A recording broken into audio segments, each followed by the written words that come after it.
On a cold autumn evening, a gray tabby cat pressed himself against the wide glass window of a small convenience store. His fur was rough and patchy, his ribs faintly visible under the thin coat. The warmth of the lights inside pulled him in, and his tired eyes fixed on the people passing by. He didn't move when the automatic doors slid open and closed. Shoppers stepped around him, some frowning, some murmuring, others not noticing at all.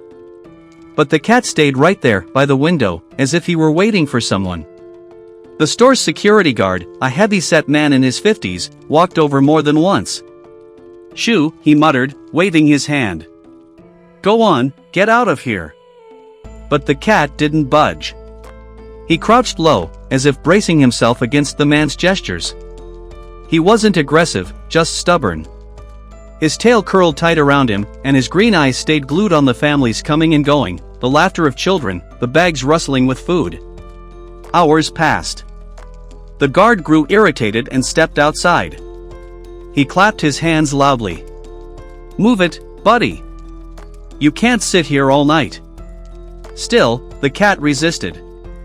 He meowed once softly, almost pleadingly, and pressed his paw against the glass, leaving a faint print on the cold surface. The guard sighed.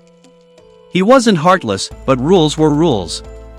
He was about to pick the cat up and carry him away from the entrance when a small voice stopped him. "Wait!" A young woman, holding a shopping bag, had turned around. She bent down to the cat's level, her breath fogging up the glass. The cat's ears twitched, and he let out a trembling meow, locking eyes with her. The woman glanced at the guard. "Does he come here often?" "Past week, yeah," the guard admitted, scratching the back of his neck. "Won't leave the spot. Like he's waiting for someone. I keep chasing him off, but he just comes back." The woman's face softened. She crouched, put her hand on the other side of the glass, mirroring the cat's paw. Something in that fragile persistence, the refusal to walk away despite rejection, struck her. Carefully, she asked the guard, "Would it be all right if I took him?" The man hesitated, then nodded slowly.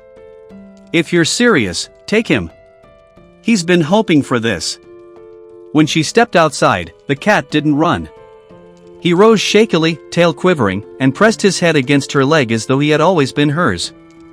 The security guard watched as the woman scooped the cat into her arms. For the first time in a long while, the stubborn little creature finally left the store window because someone had noticed. And that night, the gray tabby curled up not against cold glass, but in the warmth of a loving home, where he never had to wait to be seen again,